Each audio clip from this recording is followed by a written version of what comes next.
Welcome to Beyond the Sport and welcome to the greatest sports weekend of the year. You know what? The stories of what players and coaches will sacrifice to be there for their team, they're prominent at every program. But one assistant coach in Texas went further than most could to make it to the sidelines this season. Here's Robbie Fueling. That was the scariest part, just seeing, I don't want to even say the words, but seeing things about people dying and stuff like that, I just didn't know what was going to happen. These days, Brian Wanamaker graces the Texas Wesleyan hardwood with a whistle in hand. Marco got shot. If not shot, ball screen. But 12 years ago, he was a first-team All-American for the Rams, a 6'3" stud guard who went on to play overseas in Germany and Lithuania. Inside, power move, and finish. Brian was at the peak of his professional career when suddenly an unfortunate visa issue forced him to walk away from the game he loved most. When I finished, it wasn't on my own terms, so that ended up making me get banned from the Schengen zone, they call it, in Europe, for 2 years. During that time span, he was at a crossroads for what to do next. The lawsuit over his eligibility was unsuccessful, so he found himself working retail back in the States. I have found a job at Lowe's, and I worked there for 6 months, and then Coach Singleton gave me a call to come coach here. There we go, King. There we go. A career path he was destined for. And if they don't guard you, just rip through. When Brian and his twin brother Brad were growing up on the north side of Philadelphia, their mentor Razul Haj changed their lives for the better. At that moment, I don't know, 14, 15, I knew I wanted to coach. I wanted to be like him. I never said that. I never said that, but I wanted to be like him, like just to help all the young men he helped. Yeah, Keith. That's good possession. And I think I feel like my purpose has always been to impact people's lives.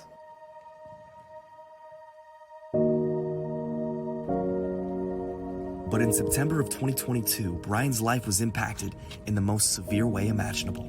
There was one day I was walking into practice. I was walking at the same time as Coach Singleton, and I just said, Coach, my back is really hurting today, and I really can't come into the office. I gotta call my PC and go to my doctor right now. Doctors eventually found a cancerous tumor. The diagnosis?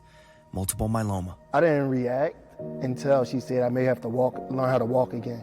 And I think that just blew my mind, because I'm just like, how can I move around? How can I be a father? How can I be a coach? Like, what's going to happen with my life? Endless rounds of chemotherapy followed. He was in a vulnerable state that not even his own family could have prepared for. I was in shock, honestly. I was in shock. My kids was around at the time, too, so I had to break it down to them. So everybody was so sad, and they was like, oh my God, we're about to lose Uncle B. The kids love you. It just hit to my heart because I felt like he's just starting his life, a young father, marriage. All these things that he should be embracing and challenging. Now he has another weight to bear. But nothing would stop him from coaching.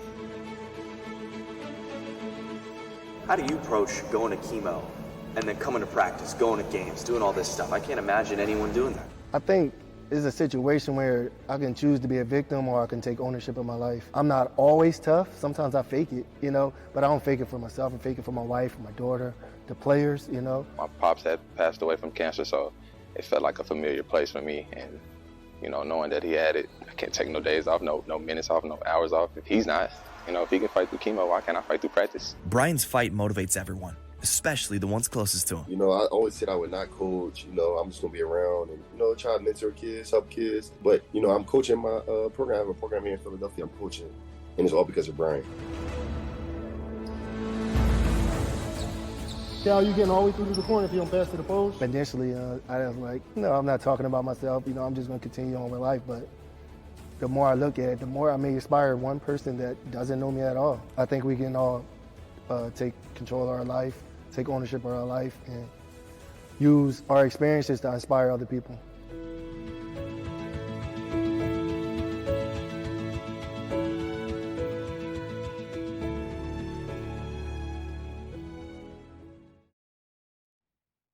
Robbie, just an incredible story, and we appreciate Coach Wanamaker for sharing it with us. We are all pulling for you in your fight.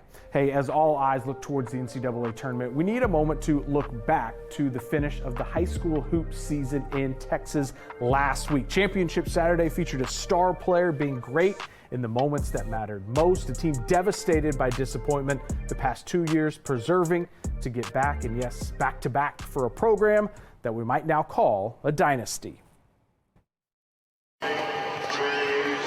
When you're the top junior prospect in the country, look, folks want to see what you're all about. In his first game at the state tournament, Trey Johnson helped his team win, but it wasn't him at peak performance. I know the Soto game, I just shot mainly free throws, went 1 for 10. I just knew that one bad game don't determine nothing. I just knew I'm under the bright lights. I know to step up. I know when I need to step up. So it just came out of confidence and stood there. It didn't go nowhere. It just wasn't my night that night. One night later, the stage did belong to the star forward. At a critical point in the third quarter, Johnson scored 9 straight, giving his team the lead they would never give back. I kind of felt the switch. I told a lot of people I don't got to switch. I try not to use it, but in moments like this and we down and it's coming to the end, but then I felt something click, and then from then I just demanded the ball and I just imposed my own will, basically, and then I just knew to use my teammates as well. So whenever they come double me, there's somebody else open. It doesn't surprise any of us. We watch him in practice every day, and he brings it every day. He puts in the work. He puts in extra work, and so, I mean, it's kind of regular for us. While Trey helped Lake Highlands celebrate their first title in over 50 years, Dallas Kimball knows the state tournament stage all too well. Each of the past 2 years, they lost there in heartbreaking fashion. But this year wasn't about the past. It was about the now, and the Knights finally getting their title. I love these boys a lot, and we went through so much to get here. And before the season, Coach Nick told us we was going to be here, and we're here now. So, while Coach Nick Smith had to say that before the season, he struggled right after the season to find the words to describe just what this team meant. You know, I know we've been down here a few times, and as people say, we feel short, but I found joy in watching these guys celebrate. I'm so proud, and I'm not sad. Take your time. You good? I'm happy for them. So it wasn't about Coach Smith getting a championship or coming down here at Kimball. It's these 11 boys, and I normally don't tear up like this. I think when Michael Jackson died and Prince and maybe, Kobe. That was it. That was only 2 times I teared. But other than that, excuse me, I'm sorry. I just got a little emotional right there. Emotion is understood in the moment. While Kimball had crushing losses to overcome, Oak Cliff Faith family had expectations to live up to. They played all season as the defending champs, the #1 team in 4A, and they proved they're still the best. The dynasty talk, and that's barbershop talk, that's social media talk. We're trying to protect what we have. The past 2 years I've been here, it has been very influential and beneficial in my life. And I'm just honored and thankful to be in this position right here with these guys. And now we are the favorite, and hey, we've earned the right to be the favorite. And it's tough to defend it. It's tough to go back to back. Have a pretty good feeling a lot of those teams could be back next year. When we come back, meet the young man who throws upper 90s, is the best left-handed hitter in the state, and the best catching prospect in the country.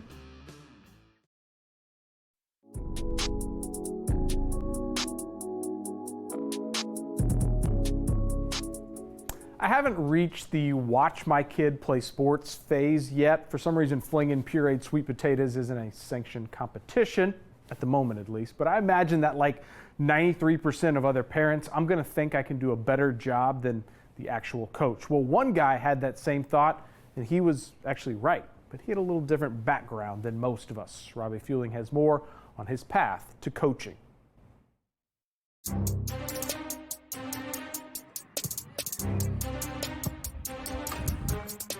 It's a chess game moving at 20 miles an hour with every piece moving at the same time.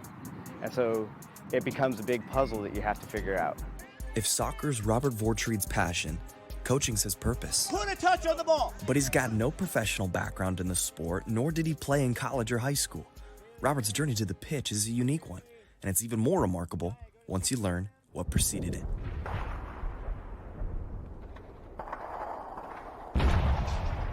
I wanted some bigger challenges, so I went ahead and switched from National Guard to active duty, and that's how I ended up being an explosive ordnance disposal technician. For 2 decades, Robert was serving this country both domestically and internationally. He was deployed to Afghanistan on 3 separate occasions as a member of the bomb squad, a job he takes a lot of pride in. I really like the idea of helping people And so it was a job where I could go out and take care of these dangerous items and just help out the soldiers and the other services that were out there on the battlefield. After his last tour in 2017, Robert officially retired from the Army.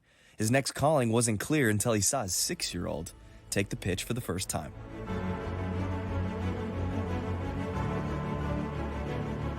When he started playing, I watched his practices and I just thought maybe I could do a little bit better. I did appreciate seeing that. So the very next season, I volunteered to be a recreation coach for soccer. That coaching bug evolved to the club level, then the high school level.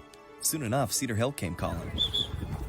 Varsity, bring it in. At first, I was a little nervous because we had a women's coach, and I just knew it was gonna be completely different. And then at our first meet the coach, he said he was in the military, so we was all uh-oh, that was gonna be hard, the drill's gonna be hard. But I think I grew a good connection with him. Been able to enhance our skills personally and team-wise, and we're comfortable with each other. I think that was something that we were lacking at first. He's also trained them to remember perhaps the most important life lesson of all. To never give up, or just keep going and finish strong. Chest and volley, chest and volley. So whether it's on the battlefield or the soccer field, Robert Vordtriede's purpose is to make others around him better. For me, it's what I loved being a first sergeant in the Army was taking care of people, and I look at all of these girls as my people.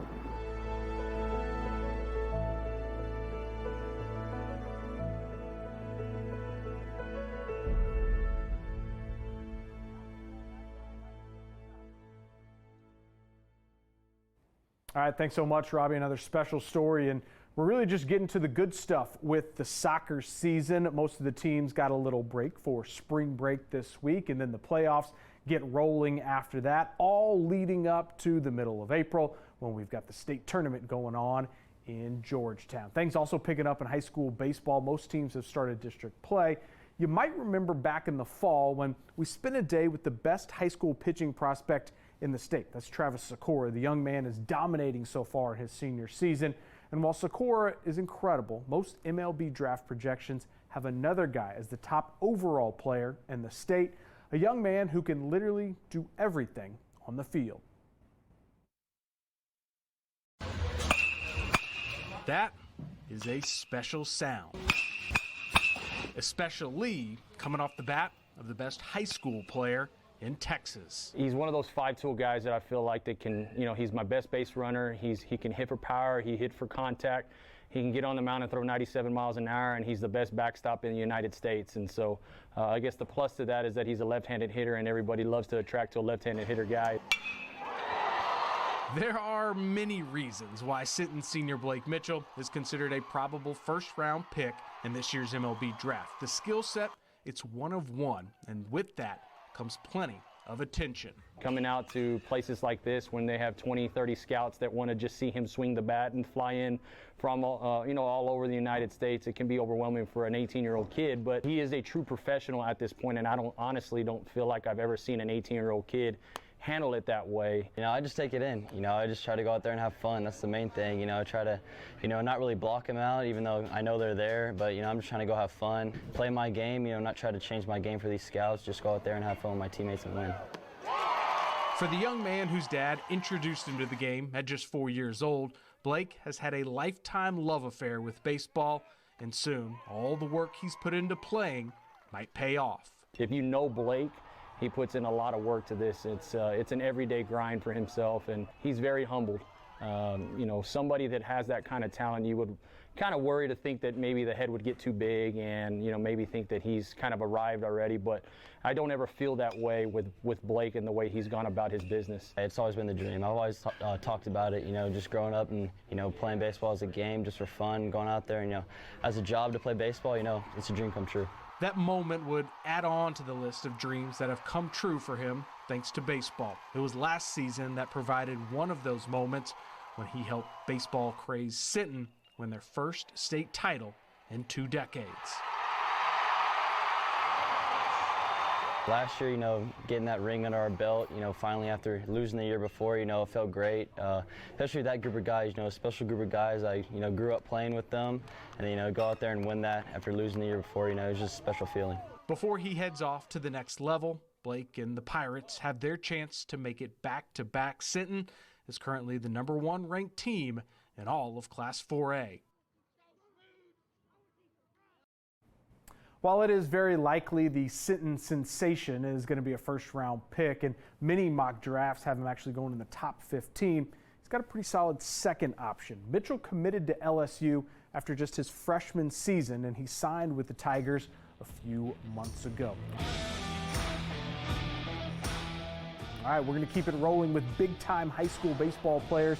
Texas Next features a future Texas Longhorn who's been dominating on the mound for quite a while. That story coming up.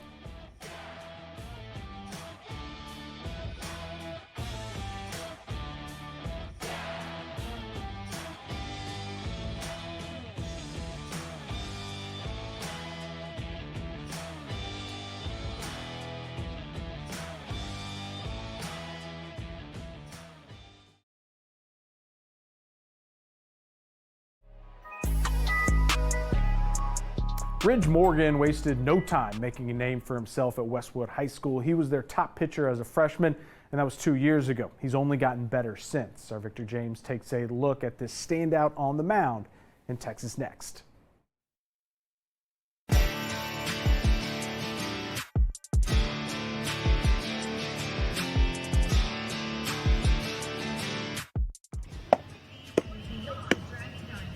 Ridge Morgan, pitcher and middle infield. Basketball at one point, elementary school, and then I've been bowling for a while actually. Ever since I picked up a bat when I was 4 or 5, it was just like kind of just got hooked. Just kind of the thing that I was like, this is what I'm gonna do. I was always a little bit better, and it was like you had that edge almost whenever you went out and played against other people, and just made it fun. And then friendships and all that kind of stuff.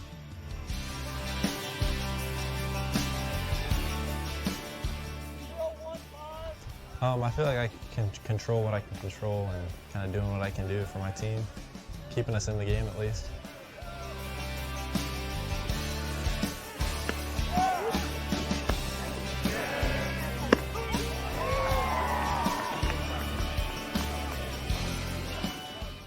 Grew up almost more as an A&M fan, and kind of almost got away from the rivalry for a while. Made it feel like home, and then it was just so close, and my parents were like, you just can't refuse this.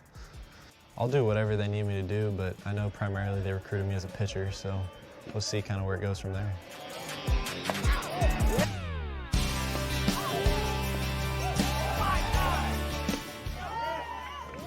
Try to make the ball move, get hitters out, and let the velo work for itself when it has to. I didn't see it getting this. Like when I was younger, I played local teams, just local games, playing for fun almost.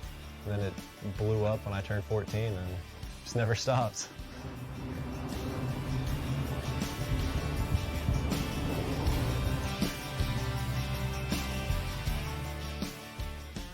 Yeah, I feel like I've worked my way into a leadership role and just trying to encourage the younger guys to be where we need them to be, honestly. Living so close to the Round Rock Express, it makes it easy to go to games and interact with players. That's a dream for sure.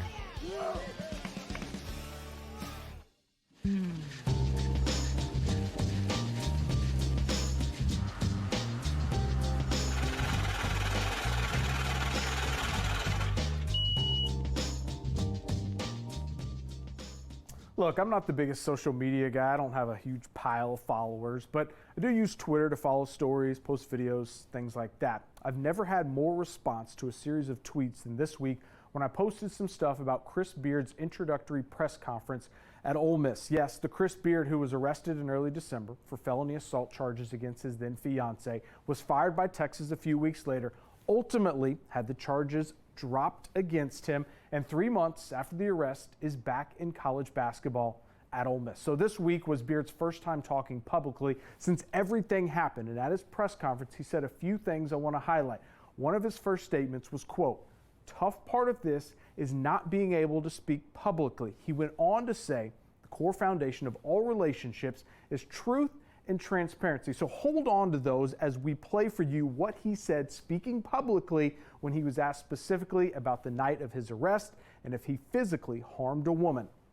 Very respectively, Randy and I, have agreed not to talk about the details of not only that night, but kind of the nights that we went through the process. But what I can tell you is much of what was reported was not accurate, and that's been proven with the case not only being dismissed, charges dropped, but also Randy's statement on December 23rd. Did you cause her any injuries that night? Because there were injuries documented in the police affidavit. Again, certainly not trying to avoid the question, but I'll be really clear here that Randy and I respectfully, have agreed not to comment on the details. What I'll ask you, again, is there's a time frame of what was reported and then what was proven factual and not factual. So I respect and appreciate that Chris doesn't want to give a play-by-play of what happened that night. Honestly, I don't really care about all the specifics. But if I was accused of assaulting a woman and I didn't do it, I did nothing to cause physical harm to that person, I would at the very least make that crystal clear. Remember, the police affidavit had this description of events from Randy True, the fiance. He choked me, threw me off the bed, bit me, bruises all over my leg, throwing me around and going nuts. Her words to the cops. A week later, that statement she released that Beard is referencing in part said Chris did not strangle me, and I told that to law enforcement that evening. Chris has stated that he was acting in self-defense, and I do not refute that. I do not believe Chris was trying to intentionally harm me in any way. Intentionally? So no choking, we got that. What about the biting, the bruises, the throwing her around? Where's the transparency on all of it? But guess what? He doesn't have to say anything. He already has a new job. Ole Miss doesn't care. College sports doesn't care. And think, this is only the second worst story going on with an SEC basketball team right now. All right, y'all, that's it for this week. Back with a brand new show next time on Beyond the Sport. Until then, make it a good one. Thanks for watching our YouTube channel. For more refreshing stories about your community, click the subscribe button over here. You can also download our Spectrum News app and tune in to Channel 55 on Dish and DirecTV to get live news coverage, weather updates every 10 minutes, and more. We'll see you then.